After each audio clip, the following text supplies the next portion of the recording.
You're one of the first 10 employees. You're the first product manager at Wiz. When you joined, the founders kind of didn't really have an idea figured out yet. When they landed on an idea and then ended up being wrong, ended up not working, 6 weeks after you joined, there was a pivot. At the time, we didn't really have like a solid product yet. We would have like 10 to 15 meetings every day with like potential customers. I was hired as the first product manager. I sat in on those calls. I still did not exactly understand what we were going to build, which was confusing because I was a product manager. So I was supposed to start building it. And so at some point I was kind of like, I have to ask, what exactly are we doing here? And that ended up like pivoting us around to cloud security. So things started to click a little bit more. You started seeing enthusiasm. Can you talk about just like what that phase was like? We really felt the type of questions change, right? Silly, the call sounded like, again, how are you pricing this? Or when can we start doing a POV? I think naturally as human beings, you have a bias to look for affirmation versus like a bias to look for what you don't want to hear. You started as an engineer, you moved into product, and now you're in marketing, which is not a traditional path. I had a ton to learn about marketing,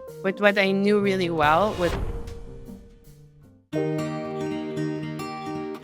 Today, my guest is Raaz Herzberg. Raaz is Chief Marketing Officer and VP of Product Strategy at Wiz. Before moving into marketing, Raaz was an engineer, and then for most of her career was a product manager. Prior to Wiz, Raaz led security products in Microsoft, including Azure Sentinel, and at Wiz, she moved from VP of Product to CMO. If you haven't heard of Wiz, it's not only the world's fastest growing security company, it's also the fastest growing software company in history, hitting 100 million ARR just 18 months after founding, and then just under 5 years after founding was rumored to be exploring an acquisition by Google for over $23 billion. Even more wild, as you'll hear in our conversation, the team initially went in circles on what they wanted to build, and it took them a while to actually land on the idea that is basically the most intense product market fit of any B2B company ever. In our conversation, Raaz shares what signals told her and the team that the original idea wasn't going to work, and then what changed in their conversations when they finally found product market fit, why she moved into marketing, and what she wished she knew as a product leader from her new marketing lens. Also, her perspective on marketing and what marketing people often get wrong and why CMOs often fail. Also, something she calls the dummy explanation, why you need to pay attention to where the heat is within the organization. She shares her most contrarian take on leadership, and so much more. This was such a fun episode, and there's so much to learn here for product leaders, for marketing leaders, and for founders. If you enjoy this podcast, don't forget to subscribe and follow it in your favorite podcasting app or YouTube. It's the best way to avoid missing future episodes, and it helps the podcast tremendously. With that, I bring you Raaz Herzberg. Raaz, thank you so much for being here. Welcome to the podcast. Thank you for having me. So I want to start by giving a little context on Wiz for folks that aren't super familiar with the company. You launched just under 5 years ago at this point. Within 18 months, you all hit 100 million ARR, which is the fastest growth rate in history of any software company. It's faster than the two other companies I've had on the podcast that also claim to be the fastest growing software companies, Deal and Ramp. You guys grew even faster. I read that you are at over 500 million ARR now.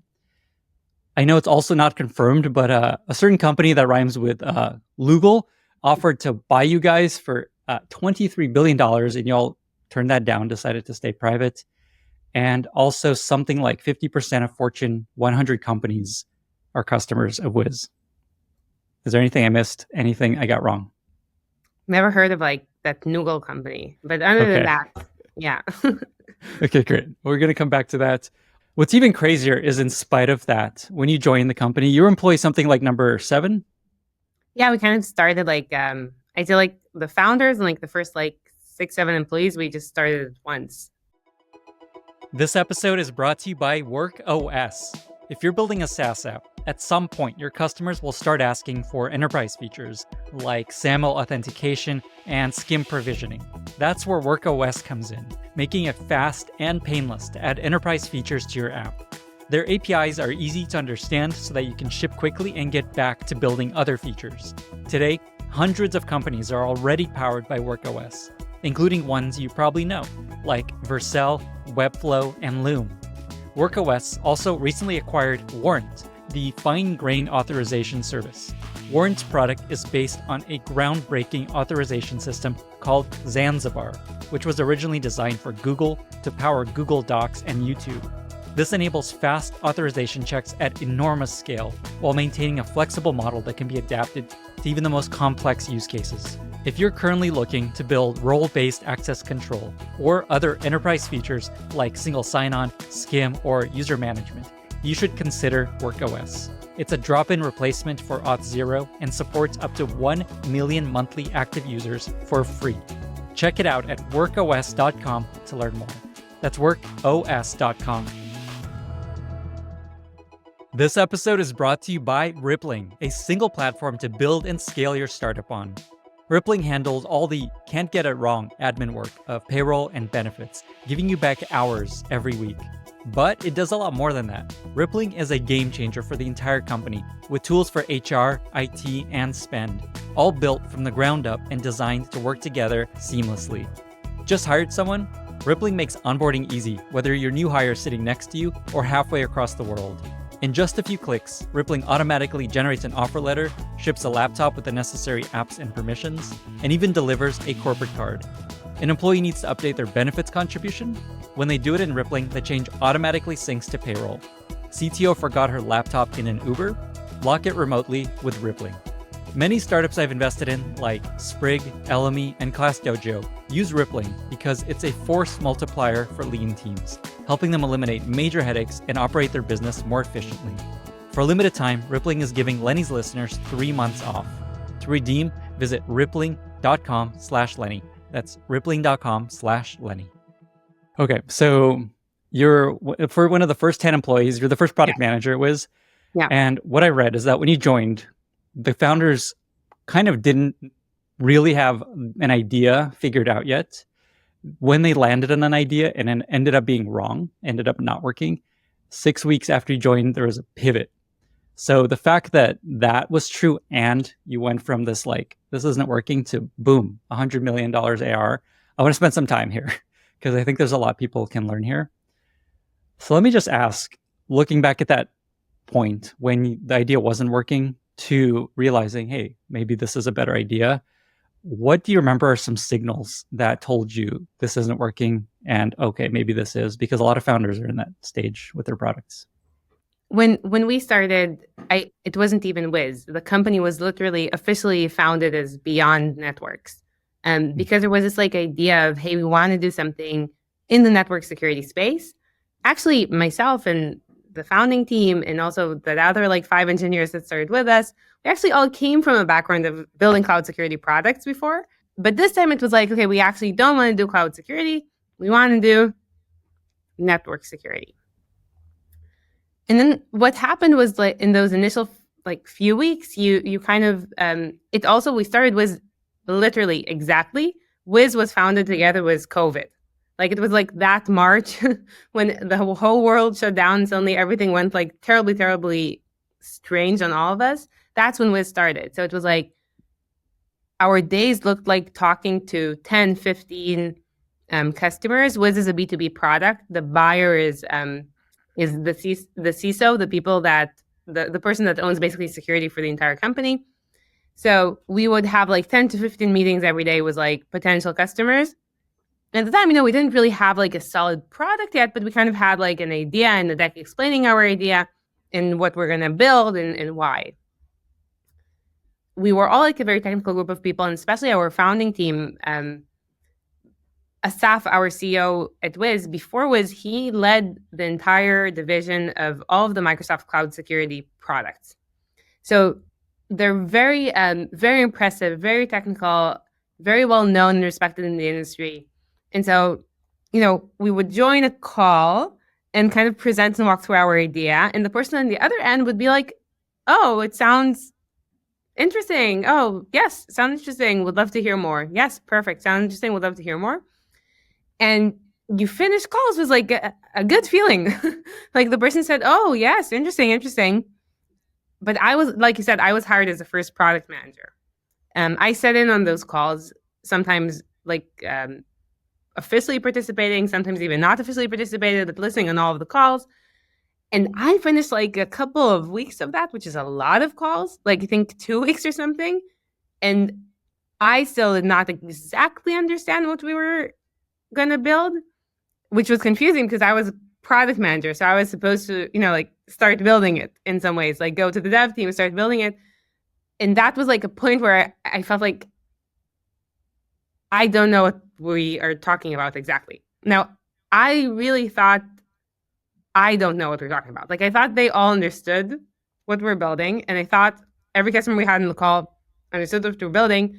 It's just that I did not understand what we were building. And so at some point I was kind of like, okay, I have I have to ask, like, what exactly are we like in the details, right? Not in like describing a big problem in like a high level, big potential approach to solving it, but like what exactly are we doing here? And I think that that ended up like opening a really deep discussion of, okay, wait, maybe we're telling a bit of a broad story, and maybe the person on the other end is not going to tell you, like, they're not incentivized to tell you, you know what, I don't know what you're talking about.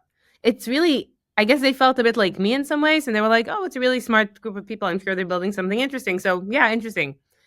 They're not incentivized to like really deep dive into the problems, right? And so I think that opened up a discussion for us, and we kind of understood that we were listening in the wrong way, maybe, that we were looking for like positive reinforcements, but not really listening intently to like signs of deep enthusiasm. And that ended up like pivoting us around to cloud security.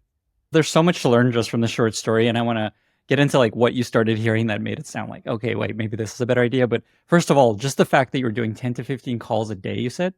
That was a bit of like, in some weird way, again, Wiz was founded in like that terrible March where the world closed down. It seemed at the time like a really bad time to start this company, right? Like markets were frozen, everything. Even my mom, which knows nothing about like what exactly I do or why. Even my mom, I mean, I left Microsoft to join Wiz. Even my mom was like calling me and telling me this is not a good time to join a startup. But it ended up being in some ways like an advantage because everybody were home. Like suddenly everybody were home. No meetings, no travel. So suddenly CISOs, which are like busy people, and we started originally based in Tel Aviv, so we couldn't even fly. But suddenly it didn't matter because, I mean, everybody's home. So yeah, we took like 10, 15 calls a day, back to back, back to back. I think that alone is a really important lesson of just that's how you discover something that isn't working / find the thing that is working is do many, many calls. That is a lot of calls. I don't even know how someone has time to do 10 to 15 calls a day. But again, I think that's how you do this. So I think that alone is a really important lesson for folks to take away. I love this point that people are going to try to be nice to you, especially if they think you're really smart, and especially if you're describing things that sound, that might be helpful to them. But what you're sharing is you need to not trust that often is deceiving.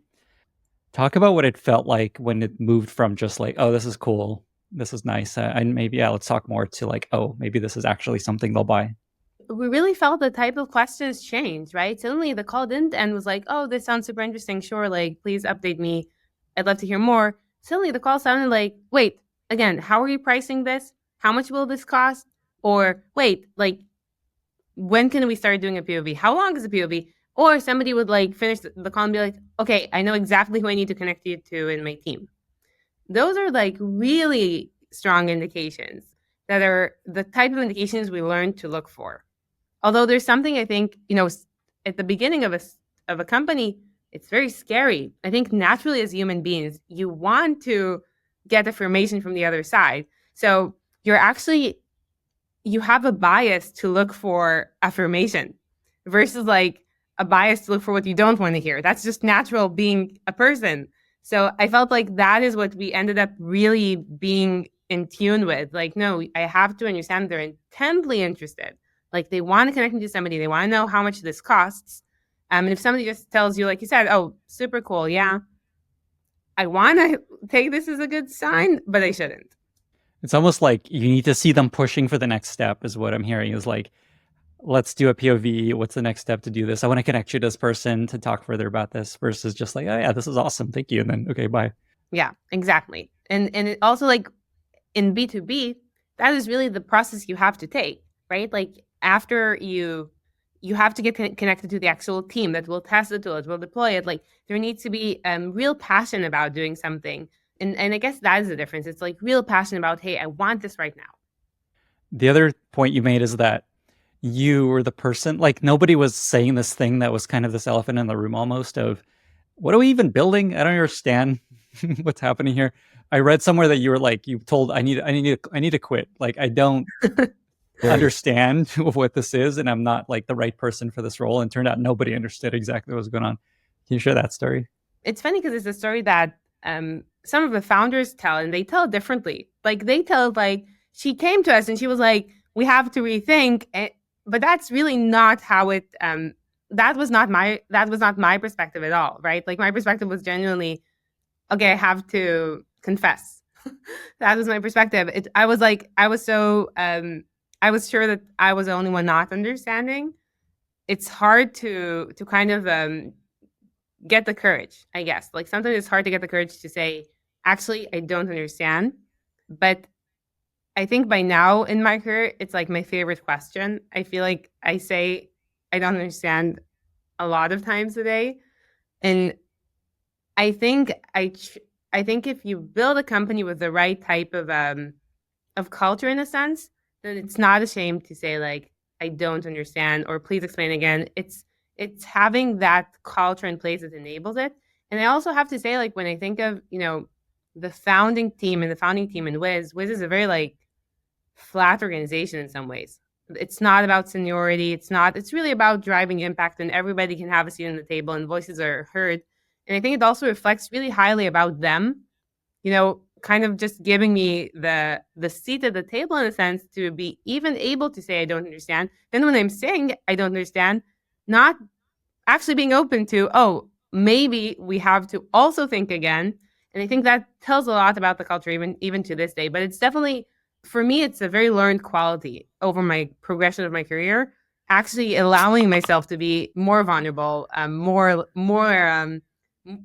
easier in saying I don't understand or I don't know.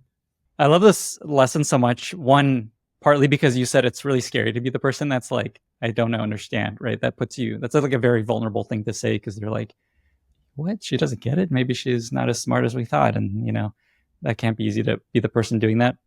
The other thing is this reminds me of Tomer Cohen, LinkedIn CPO, has this really great phrase. We may be wrong, but we're not confused. And I feel like that's exactly what you're saying here. Exactly, which is why I love this question to this day. Like, I love it. I do think that if something is not easy to understand, then maybe it needs a bit more chewing on it. I love that. Okay, so things started to click a little bit more. You started seeing enthusiasm. Can you talk about just like what that phase was like and any lessons from just like that turn to things are actually working? I have to say, I think the feeling after we made that switch, like what ended up happening is that after that like big conversation of, I don't understand, we ended up having, and this never happens. I don't think it's ever happened since in Twiz. Like almost like a long, like 5-hour discussion with all of the founders where we decided to like move away from that, pivot to cloud security, which is what we really, in some ways, like know best. That's our background. That's what we did before. And we felt the problems there was so big and so strong. And once we started having the conversations with like the new pivot to cloud security, the room felt so different. I mean, it was all over Zoom, right? But I mean, our room, it felt very different. You could, once we found the right path, it was so easy to distinguish it from the wrong path in some ways. Because we did start getting those like strong signals, and in some ways they pushed us forward, right? Like a customer was like, okay, I want to start a POV, and we're like, oh, okay, of course, let's schedule for like Thursday next week or something, right? Like we tried to even postpone it a bit because we had to run fast. Another learning I have from that phase was I explicitly remember that first conversation where it was like, okay, let's do a POV. It was a Fortune 10 company, a really big company. And we had, a beginning of a product. We wanted to buy some time until we actually start the POV. And so just because of that, we kind of said, okay, also we want to really understand like exactly what they will connect to us as part of the POV because everything was so initial. So we put this like long list of technical questions, like what are you using for this? What are you doing here? What are you doing? And on the one hand, because we needed to know to actually build the thing. On the other hand, just because we wanted to buy time. And I was super scared. I remember sending that email and being like, like they want a POV. And now I'm like going to scare them away with this like list of things they have to do and list of questions. And like, it's counterintuitive. But actually, it came back filled a day later. And I remember my lesson being, you know what? This is actually good. I want to make sure they're committed, right? I don't want to push somebody into a POV if he is not committed to me at this stage. I mean, it's not a well-built product. It's going to be a journey we take together. So they need to really want it. I need that commitment from the other side. I'm not trying to push something on someone, especially not at this point. In my opinion, not ever. Like, not even today. Not even when you sell at large scales. I'm not trying to push anybody to anything. I really want to make sure they want it. I have to feel that want back. So that was another learning for me. It's like, first of all, when it works, and you do know when it works. And the second is don't be too afraid to get the pull from the customer. Like, it's okay. Like, you need that pull from the other end as well. Don't push too hard. I know people always talk about like look for pull, and I love that you're describing what pull looks like. Somebody's next day filling out a really complicated, annoying questionnaire because they just want this product they've never heard of before you chatted with them, and now they're like, give it to me now. I'm going to do anything you need. Is there anything else along these lines before we move into your current role and learnings there? I also think that like one of the things we did very almost like uniquely at Wiz was that because things started rolling so fast for us, once we found like the right path, we ended up selling before we had a sellers team. And we ended up like kind of almost in some ways always being behind, right? Like, okay, I'm closing contracts with people. I haven't hired my first salesperson. I don't know what we're doing here. Like, I don't know how to have the conversations. But we ended up learning so much from that, like from us ourselves, us being the founders, myself closing the deals, like actually going all the way to contracts and everything by ourselves, kind of.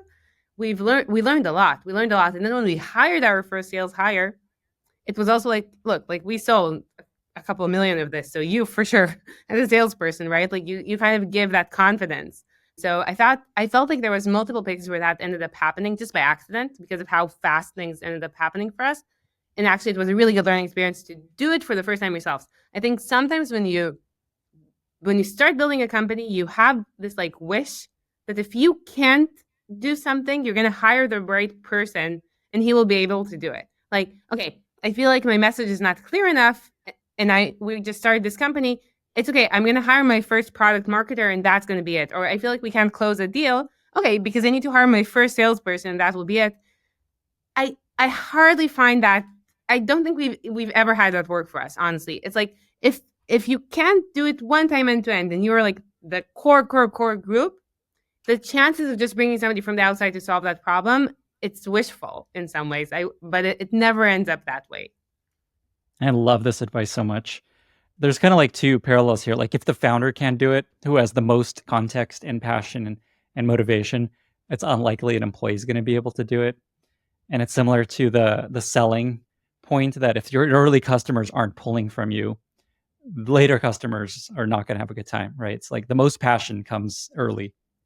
How long did you all stay doing sales as a founding team? Like how many millions ARR roughly? Do you remember? Oh, a couple million. I don't remember the exact couple million. Number, but yeah. Awesome. That's incredible. Often the heuristic I hear is like 1 or 2 million ARR, and then you start to hire salespeople. Okay, that was an awesome lesson. I love that. I want to talk about your current role. So currently you're CMO and also VP of product strategy at Wiz. You started as an engineer, you moved into product, and now you're in marketing, which is not a traditional path, especially for product people. First of all, why did you decide to move into marketing from product? Yeah, it's not a traditional path for anyone, I think. Also not one I would have necessarily like expected myself to be on. First of all, it's not like I had this plan, right? In general, people sometimes ask me about, career progression, and I never had a plan for anything. That is just, the only thing I did was like follow good people around. That's it. I never had a plan for anything I do. And so myself coming to Wiz was following Asaf and Inan and the founding team. And like 2.5 years into Wiz, at that time, Wiz was already like, it was a very clear product market fit. We had like, our revenues were already there. Like we had a sales team that was fully functioning. But like at that point at Wiz, we felt marketing was still something we didn't fully figure out. Like it wasn't working super well for us. We were at this stage where, yes, if there was a POV, a proof of value happening, we would win it versus competition. But many times we would come to a customer and they would be like, oh, I wish we heard of Wiz. We just signed with a competitor, which like it breaks your heart, right? Because I know they would have, I know they would have chosen me had they heard about me in time. So you started feeling that challenge around awareness and marketing. So 2.5 years into the company, basically Asaf, our CEO, asked me if I was willing to take on marketing. Originally, I thought it was. I remember he like like knocked on my like bothered me while I was working on my computer, and we went into this like super cold room. It was like when you are a fast growing startup, all of the rooms are always full. You know what I mean? So we went into this like server room, which is freezing cold, and I was in the middle of something. And he told me, "I think you should lead the marketing org now." And I told him, "Okay." I was like, "Asaf, I'm cold. I'm going back to work. I have a lot to do." It sounded that bizarre to me. I have never. It's not only did I not know marketing, I spent my life in engineering and then in product. It's not the go-to-market side even. I was never part of the go-to-market org. I have never heard of a lead in my life. I did not know the word pipeline. Like all of those things were very remote to me, very. And so it sounded like such a bizarre motion, but that was like on a Thursday. And then I spent the weekend because he asked me to. And again, I just follow good people and do what they tell me to do. So I spent the weekend like listening to a ton of podcasts, talking to CMOs, just to even understand like what do CMOs do? Like what do marketing orgs do in B2B companies? And then I ended up deciding to just give it a try. And we did not know if it was gonna work. I also don't know if it's gonna work forever, right? But like we ended up deciding to give it a try. And I think the thing that convinced me to do it was that in some ways I really felt like if in the early days of the company, like finding product market fit is like a major block for the company, and then like building a sales organization becomes a major block for the company, I felt like we were at the point where you have to figure it out to scale. Like at some point of every product, people start looking really heavily at brand, whether we think that way or we don't. Like when I buy my iPhone, I have no idea how it really is compared to an Android phone. I did not look at the specs. I truly have no idea. So why do I buy an iPhone? I just know it's like the thing to buy. B2B products, even the most complex products, people are still people. They still buy it because brand matters a lot. So that was part of what convinced me that this is super important. So if I'm asked to attempt, I'll at least try. I'll at least try because I do think it's really important. I love this. I love the detail of the cold room, by the way. Speaking of cold, when we were chatting earlier, you had this really beautiful metaphor of heat and where heat is within an organization and how it shifts as the company grows. Can you share that? Yeah, it's exactly that. It's like that in the early days when we just started Wiz, I remember I felt like the heat was in the product kitchen because it's like everybody's waiting to have something people want to start doing something, right? And then I felt like, okay, you start understanding it, and now the heat moves a bit to like the engineering side, like, okay, build it. Somebody wants it, build it, make it work. And then I felt, okay, so we closed a couple of deals now, right? We had our first POV, we had our first like couple of clients. Now you bring in sales, and the heat kind of moves to sales because they're like, okay, we have this thing, now go sell it. And then the heat starts moving to marketing, in my opinion, where it's like, okay, we have a product market fit. Salespeople can sell it, but they're saying, give me more pipeline. Like, hey, nobody heard of Wiz, give me more. So the heat kind of moves to marketing at that point. So that's kind of, I've always felt like, yeah, in some ways I also naturally kind of, I guess, follow the heat. And I think it's actually more so that they put the best people in the places that need the most help. And clearly that was you when they did that. This episode is brought to you by Cloudinary, the foundational technology for all images and video on the internet. Trusted by over 2 million developers and many of the world's leading brands, Cloudinary is the API-first image and video management platform built for product leaders who rely on visual storytelling to express their unique product value, who are building engaging web and app experiences, and who understand that harnessing the power of AI to automate is the only way forward. Gil Grossman, engineering team lead at Fiverr, says that our users share billions of images, video, and audio files. Cloudinary's ability to automate our post-production work at scale amounts to a savings of up to 92,000 workdays per month. Think bold, build big, ship fast. Let Cloudinary handle your media needs.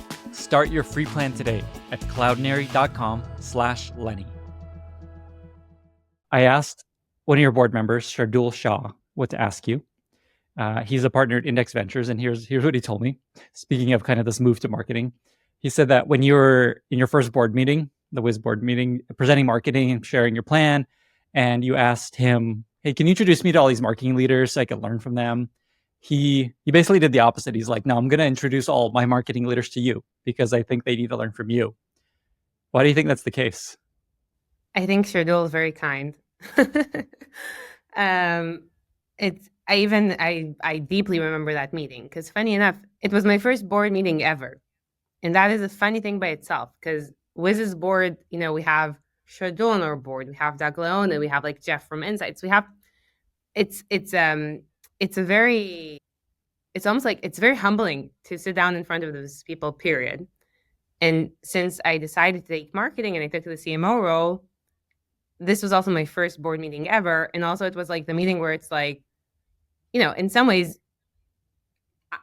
I was not that, I was like, we took our product manager person. She was never a CMO at any company. And now she is a CMO here. And so it was just like a very, the whole setting was very stressful for me. So I just ended up, it was like, I think we just had the meeting like 2 months after I took over marketing. And so it was more like an update of like, hey, those are the changes I made, and this is how I'm thinking of approaching this, and this is all the things I've done in the past 2 months. It's funny because I'm a very non-traditional marketer just because I really don't know marketing. Like at this point, I kind of know already because I've been doing it for 2 years and I read a lot, but at that point, I genuinely did not know. Like I could not even explain to you how untraditional my approach was in some ways. I just really did what I thought. I mean, what I knew, I had a ton to learn about marketing. But what I knew really well was the problem we solved, and I really knew our audience. So like I myself, I come from security. I come from cloud security. I read all of the right Twitters, and I follow all of the right people on Twitter, and I read all of the right blogs, and I know what's funny. I know what matters. Like I know what's interesting right now. I generally, because this is my space. I mean, I live in that space truly as a customer. So I was kind of like just thinking, okay, what are things I could do to start fixing the problem that mattered most? And that was nobody heard of Wiz at that time. So those were just like, I was like kind of saying, okay, I think in order to do that, I'm willing to take chances. I'll just focus on making a lot of noise. And I think even in that like short time of 2 months, we saw like changes happening already in some ways. So I think that what Shardul meant by that, of course, although I do think he's being very, very kind, and I have learned a lot from many, many marketing people, including my own team, by the way, which is another interesting thing, right? Like I took over a large team of people who are marketers, and I'm this like person who knows nothing about marketing, but will now manage this. So I learned a lot from many marketers, including my own exceptional team. But I think he meant really kind of looking at it differently, just thinking, okay, what is the end to the goal of having the right people hear the right thing about my company ASAP versus a ton of kind of traditional aspects of building pipelines and different things I really did not know how to do at that time. So following that thread, I'm curious, what is it that you think CMOs mistake or often do wrong? And why do you think CMOs often don't work out and they've brought in someone like you with this very fresh perspective? What do you think? Where do you think folks often go wrong? First of all, I think CMO is a very, very hard role. And also, I think it's a role that is very hard to do without a lot of trust and without a deep connection to the founding team. Everything you do in marketing is very visible. I mean, and you're kind of touching something that matters so deeply to the founding team. And you're the one like representing it to the world. So it's very hard to build that trust, and it's very easy to break it. Because like one bad ad or something that one of the founding team will say like, oh, this is not us. This is like not what I mean. This is not the right thing. It breaks the trust really easily. And I think it's especially challenging. I mean, I really don't know how somebody that does not come from a security background could kind of be successful deeply in this type of a role for a company like Wiz, because it is really about understanding your customers and it is really about understanding your product. I think that's like very, very hard to gain. So I guess I would kind of say I think it's like the trust, the deep trust you need with the founding team and the really deep connection you need to the product and to the market. And I think both of that, when you kind of come from the outside in a way, because you are not part of the founding team. And also you maybe come from outside the market sometimes because it's a very technical market or it's a very different domain. Then I think it's two really big challenges. I'm not saying you can't come over them, but I think it's just a very, very hard job. And on top of that, it's a very diverse job. Like when I was a product manager, I managed product managers. I know exactly what they like, what they don't like. That's my audience. I know who to hire. I have the best network. I know every single PM in security around me. Like, it's so different when you're a marketing leader. You manage performance marketing, which is a numbers game. You manage designers and brand, and then you manage like events and field. Like there's nothing in between those things that is deeply correlated. And so it's just a very, very challenging and very interesting role. This trust point is so interesting, especially based on what you said earlier, where what you wanted to do is create noise, take some risks. That's extra hard if you're not someone that the founding team trusts. Can you share some of the things you did that helped create noise and get the Wiz name out there that might inspire folks of like, oh, that was really cool. We should do something like that. Yeah, another like insight I had about marketing in the early days was how different it is from product. As a product manager, I was always and still believe it's so important to think really hard about everything you add. Like less is more. If you decide to build a feature in a product, then A, you're taking engineering time, which is the most valuable resource in every company, in my opinion. And B, in some ways, you can never take it back. Like it's complicated your product. Even if one customer likes it and uses it, at least as B2B, you're never going to be able to like suddenly take it away. And every new product you add to your product like every new feature you add to your product, you will have to think about, okay, how does it work with that feature? So it's like making a mistake, like adding something to the product that is not the right thing or that is not truly, truly what your customer needed, even if it's what they asked for. But if it's not what they truly needed, it has a huge cost, like a huge cost associated with it. Marketing is quite the opposite, in my opinion. There's no cost to anything, no maintenance to anything, no technical depth, no anything. Like if tomorrow I post a video on Wiz's LinkedIn page and I think that video is super funny and nobody likes that video, nothing happened. Tomorrow I'll post a different video. No maintenance. Bye-bye. Forgot it ever happened. So in some ways, it kind of dawned on me how opposite those things were. And I was kind of like, okay, we have to just like use it to our advantage. Like, let's try everything. Let's try everything. I'm trying to make noise. And it was right before like when I took over, it was like before RSA. RSA is like the Super Bowl of security companies. So it's where every vendors come to kind of showcase. And all of our buyers are there. And you kind of, you know how those conferences go. You kind of pay for having a space assigned to you. And it's like a very expensive space to assign to yourself.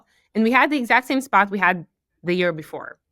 And I said, okay, it's like it's a booth at a conference. I'll just make it the weirdest booth ever. Because my goal is just having people look and be like, oh, what is Wiz? Right? Because they've never heard of me.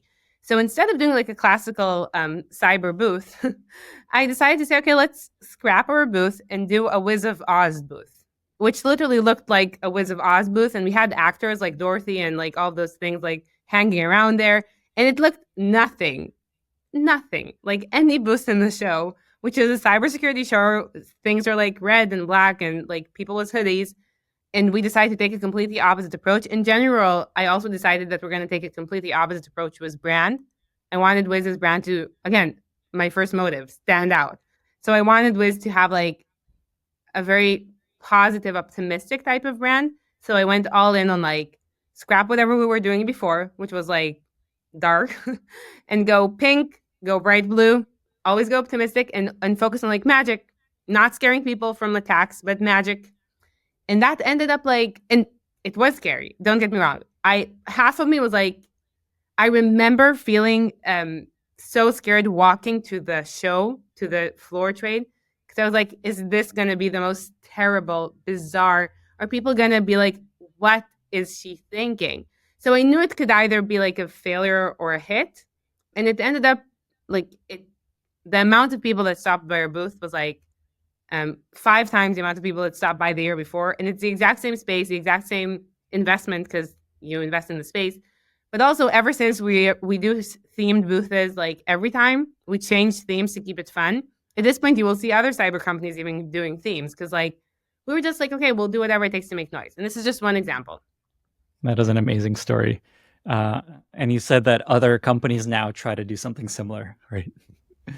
Oh, man. So along these lines, when we were chatting earlier, you shared that you kind of have this mindset of being very okay with failing. That's kind of a core part of you. And it feels like that comes up again and again in the stories you share, where you just try stuff and you're okay if it doesn't work out. Can you just talk about that part and why that's so important? Almost every single thing I've done in my career in some ways, even before, I never thought I was going to be successful in it. And so I guess, there's a lot of times it's like a lot of talk about like being more confident in yourself.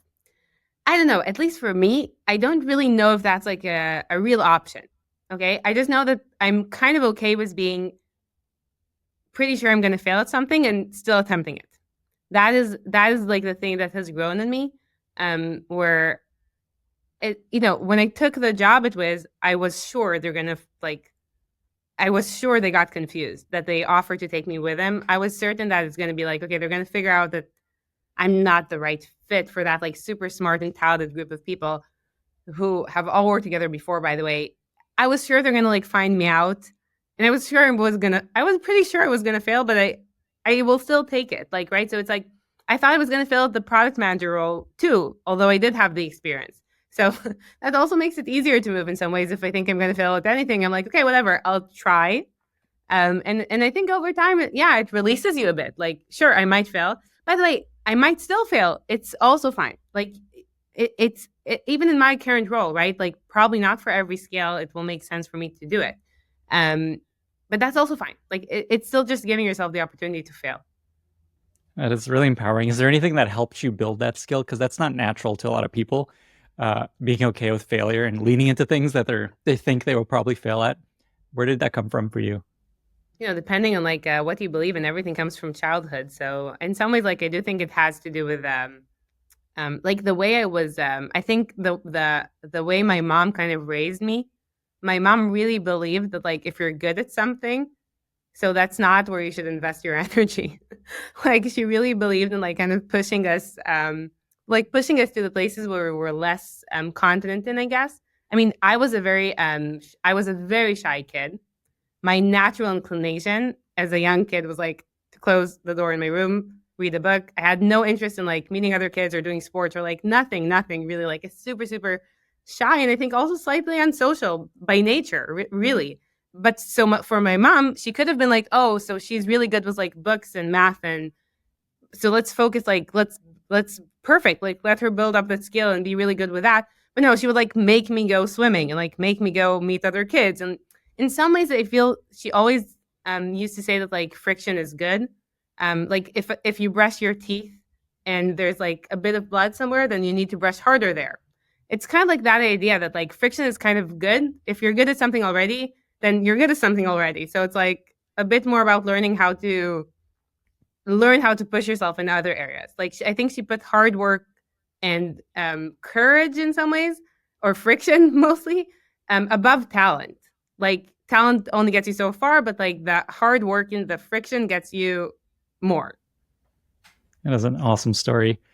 It's interesting that friction is good circles back to the story you shared about creating like hurdles for potential prospects early on and looking for enthusiasm where they're filling out these long surveys. How about that? No, it's true. You're right. It shows something. Like it shows if you do, it's always easier to be in like inertia, right? That's why I also say sometimes it's like a breakup advice I give my girlfriends over the years, where it's like, well, if you decide to break up with somebody, it's for sure the right decision, right? Because like not breaking up with somebody is much easier. It's so hard to break up. So that makes it by default, like the right decision. So it's like, yes, where there's friction, it means that you put something extra in.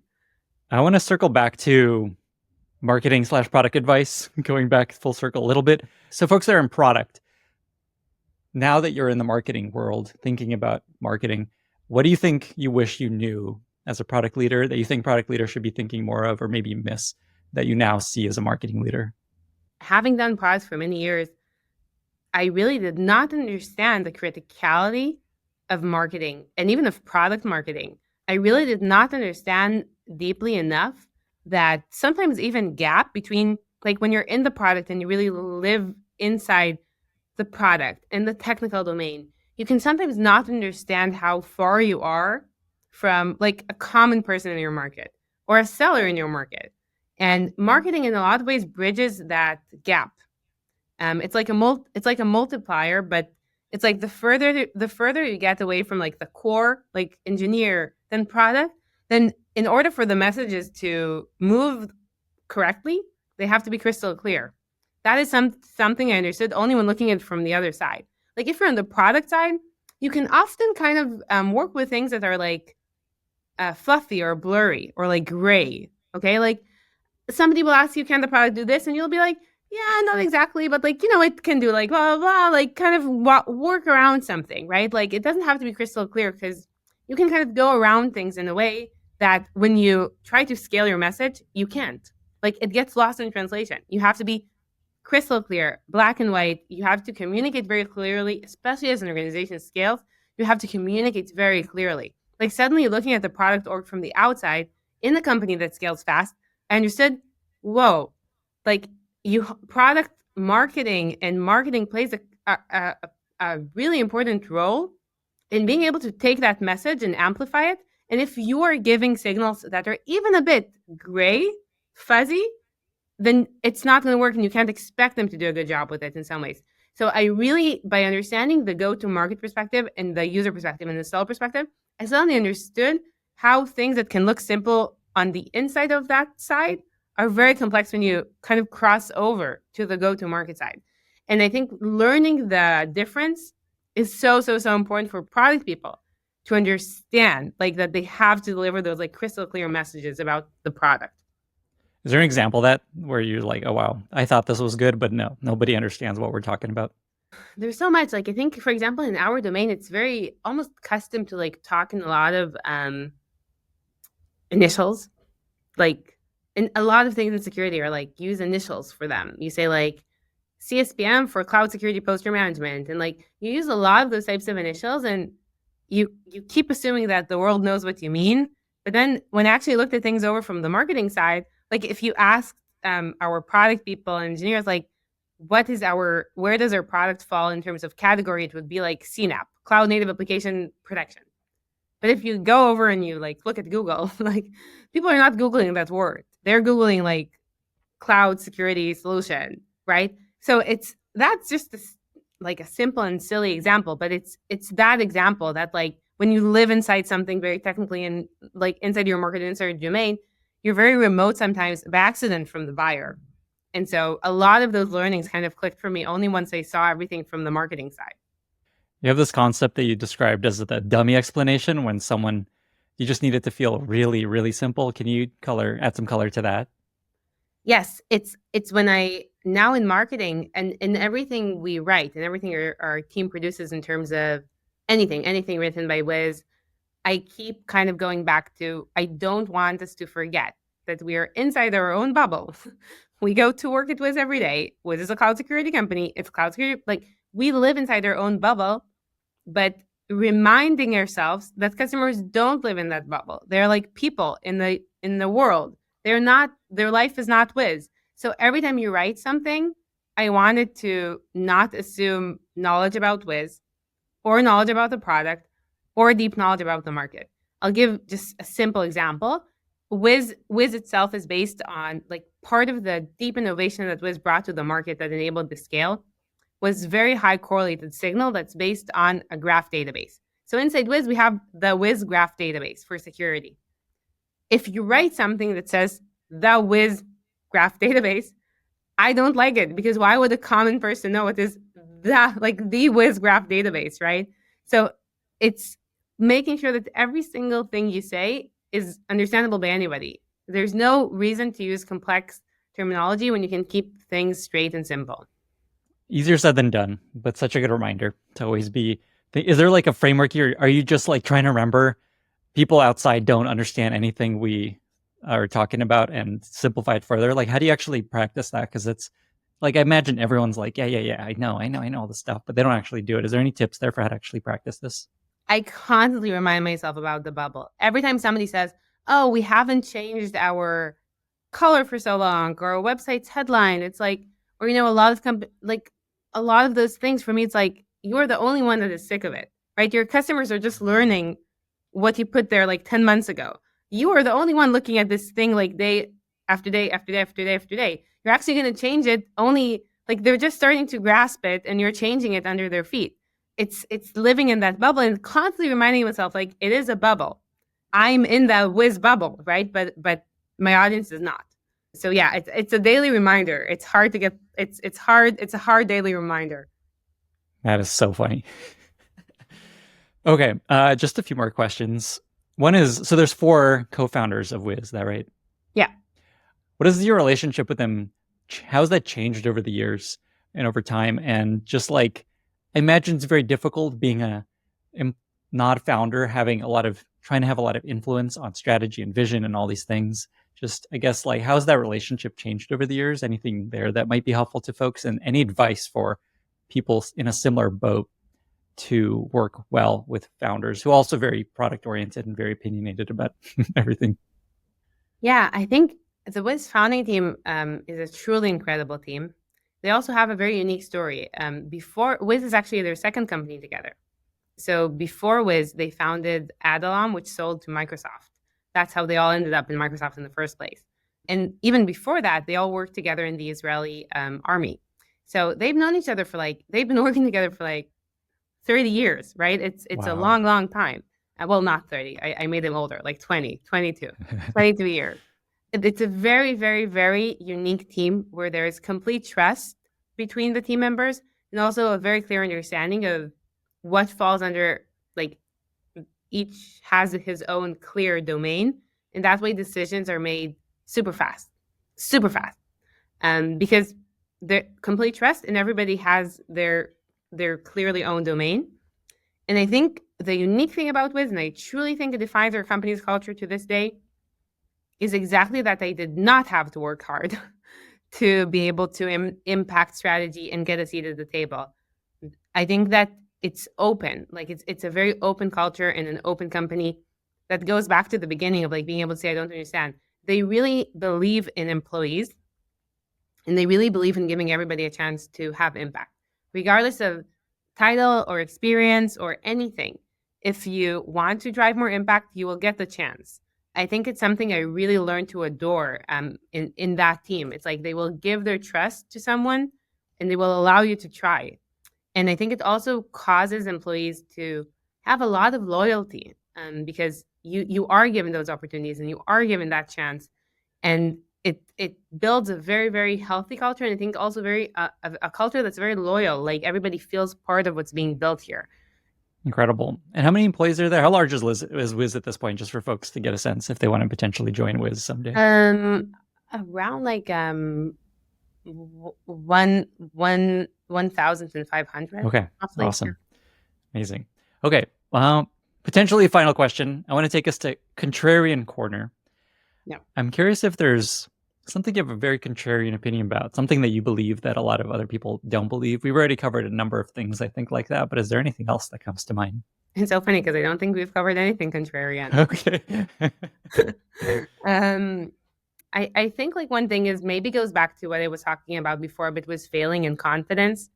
I think kind of being, at least being a woman in tech, you get talked to a lot about imposter syndrome and building up your confidence. And I actually do think that my approach to it, at least for me, has been just more effective. I won't be able to build that confidence. I do feel like an imposter. And I know there's always those statistics about many people feeling that way. So I think maybe just let's embrace it. I feel like an imposter. You feel like an imposter. Everybody feels like an imposter. It's kind of maybe embrace it, but don't let that stop you from making a decision.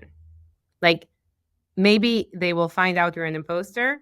Maybe let them find out. Like it's fine. Like I just, if you want to, if you think about trying to go to an interview for a company and you start thinking, oh no, I won't get accepted, they won't take me. Perfect. Let them not accept you. Like you think you're not good enough? Perfect. That's on them to not accept you, right? Like give yourself that opportunity. And I think for me, maybe less talking about like the imposter syndrome, more talking about just like, okay, but ignore it. Like you will never know your limit if you don't try.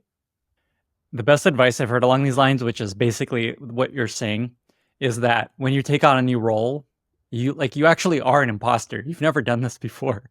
And that's okay. And that's very normal. Most people in a new role, when they're promoted, given a big opportunity, like, yeah, you're an imposter in many ways, but that's okay. And that's exactly what you're saying. I never heard I it, love but I that. love it. Raaz, is there anything else you wanted to share? Anything else that we haven't touched on that you think might be helpful to folks before we get to our very exciting lightning round? I deeply, deeply believe that we're doing something super special in Wiz. And I think the company is in like such an interesting place of hyperscaling, but still keeping that authentic and I think flat and enabling culture. I think there's literally interesting opportunities across every domain. So yeah, just to say that we are always hiring for great people trying to make an impact. Are there any roles or areas you're specifically most focused on hiring right now in case folks are listening or like, oh shit, I'm going to apply? Truly, we are hiring across like the beauty of hyperscaling is we are hiring across everything. But also if you feel super strongly about joining and you don't find the right role, we'd still love to talk to you. Like there's many things for passionate people to do here. Awesome. We'll link to the career page in the show notes. And with that, Raaz, we reached our very exciting lightning round. Are you ready? I'm ready. I hope. First question, what are 2 or 3 books that you find yourself recommending most to other people? So I focus like a bit on like the product side of things. So we mentioned like The Heat in the Kitchen. Actually, one of my most favorite business books, and I've read like a lot of them, is probably Setting the Table by Danny Meyer, which is he owns Shake Shack and like a chain of really great restaurants in New York. And it's such an interesting business perspective from a different domain than obviously tech or SaaS. But there's so many applicable lessons there from the deep connection to hosting, focusing and obsessing over your customer. Shake Shack, like unlike other chains where they optimize for you not to sit down, they optimize for you to sit down there. Like it's a very, very unique culture and unique vision. And I've learned a lot, and some of the most like memorable lessons come from his management thoughts and managing, huge chains, but also very high-end restaurants. And I think it's a very, very inspiring book and different, like just different from my domain, but very applicable in my domain as well. And then a second book I really like, I read it early on in Wiz, and so did the entire founding team, I think. The book by Netflix co-founder Reed Hastings, No Rules Rules, which also I think talks very clearly. Netflix has a super unique culture and story, right? Like talk about pivots, like they sold cassettes over mail and somehow pivoted to what it is today. That's an insane story. And think about like pivoting from like a tech company to a company that has production studios and produces reality TV, like, right? Like talk about the type of culture you would need to truly pivot. I think it's a super interesting read for anybody thinking about like putting strong culture in place. I'm going to call an audible and ask about marketing specifically. You said that early on you read some marketing books and listened to marketing podcasts. Is there anything else that you recall was like very helpful in helping you ramp up in this world and do marketing? Honestly, I think at the end for me, I just ended up saying, you know what are the companies I feel do things really well? Like what are the brands I love and what do I love about them? And then really obsessing about like what did they do? Like what are their team doings? And then also obsessing about the people behind them. So for example, I think Gong does like an amazing job in marketing for a B2B product. And so it was like, okay, so what are all the things Gong did? And then I would look up like every single like talk their CMO gave. So it's like kind of I always like backed up into it. I did not care if it's like a security company or not security company. I actually don't like the way most security companies market things. It's mostly by like frightening and fear, and that's not really I don't like it. So for me, it was just like looking at brands I love and then backtracking from there. I love that. We have the CPO of Gong and co-founder coming on the podcast very soon. So I will ask him about this. Oh, cool. All right. Next question. Do you have a favorite recent movie or TV show you really enjoyed? Honestly, like I hardly watch anything. I think The Wire is the best like show ever created. I will take that fight with anybody. But yeah, I haven't really watched anything super recent. The only problem with The Wire is it's so long to watch. I've seen it. I love it, but it's like a large commitment. It's like an hour times 22 episodes times, I think, 5 seasons, but worth it. Worth it. Next question. Do you have a favorite product you recently discovered that you really love? It's like a funny question in the world we live in where there's like just so many. That's so why. many Which one should we pay attention to? That's the question. I'll answer a pretty random answer. I recently, love I that. always go around with like a notebook and a pen. Still that type of person. I mean, I constantly walk around with them, right? Like across office rooms, blah, blah, blah. And I always care deeply about the notebook and the pen. Like I'm a very picky person. I pick pens, I pick notebooks, and I often lose my pens, which is sad. And I recently bought like this cute, it's like very geeky, but like you can, like a pen holder for a notebook. I did not know they existed. It's a very nice feature. It's like small, magnetic, and it like claps into your notebook, and then you can put the pen in it. Really nice feature. How does one find this? Is there a brand or a name or something? Oh, I'll send you a link. But if you look like notebook pen holder, you'll find a ton. Okay, cool. We'll link to in the show notes, whatever one you recommend. Just a couple more questions. Do you have a favorite life motto that you often come back to and find helpful in work or in life? I think keeping it simple. Like if you start feeling like something is too complex or an answer is too complex or something you're building in the product is too complex, probably, or something in your life feels too complex, like probably it does mean something, but sometimes you just have to like maybe take 2 steps back, like leave it there until you come back to it again and you find a simple way out. Whether it's a product feature or anything, I feel like if something starts getting too complex and you don't know how to design it or how to find end from start, it does mean it's not the right solution. If it's too complex, it's not the right solution, but sometimes like take 2 steps back and I find it applicable to anything in life almost. It reminds me of the story when you were trying to sell the initial version of Wiz / New Beyond, whatever it was called early on, and it was just too complicated and no one understood what the hell was going on. And so I love how that circles back. Final question. I know you can't talk too much about this, but I'm also just curious what you're able to share. As I said, allegedly, a company whose name rhymes with Lugal wanted to buy you guys for many billions, and you all decided to decline that and stay private. Anything you could share there about maybe why you decided to do that, if that was true at all? Yeah, I mean, I can't address like any specific offers. Obviously, Wiz over the years has gotten many acquisition offers. I can share that I think for us being the founding team, the employees, the customers, the board, staying on an independent path, we all really believe that Wiz can become one of the biggest security companies in the world.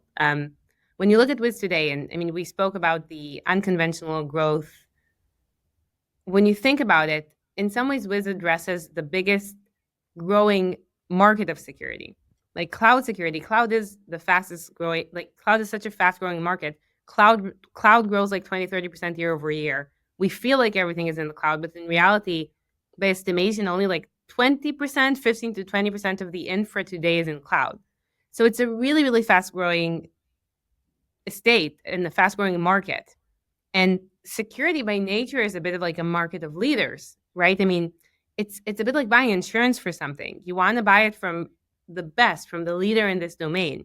And today, Wiz really is that leader because it's a new space. Like Wiz is considered, I think, in many ways, and that is also what makes marketing and brand, not just marketing, but truly brand, so important. Like Wiz is considered, I think, the cloud security company in a lot of ways, right? Still, of course, it's ours to lose. There's a ton of work ahead of us, right? But that is a huge opportunity in front of us, becoming the cloud security company. And I think nobody thinks we are anywhere near ready to give it up in a way. I totally understand that. And again, Wiz is hiring in case you are inspired by what you're hearing. Raaz, this was incredible. I'm so happy that you did this. Thank you so much for being here. 2 final questions. Where can folks find you online if they want to reach out and maybe follow up on stuff? And how can listeners be useful to you? Find me on LinkedIn. And Yeah, no, apply. We love great people who are learners, which I think is what this podcast is all about. So definitely the right place to find the right people. Awesome. Raaz, thank you so much. Thank you so much for having me. Bye, everyone. Thank you so much for listening. If you found this valuable, you can subscribe to the show on Apple Podcasts, Spotify, or your favorite podcast app. Also, please consider giving us a rating or leaving a review, as that really helps other listeners find the podcast. You can find all past episodes or learn more about the show at lennyspodcast.com. See you in the next episode.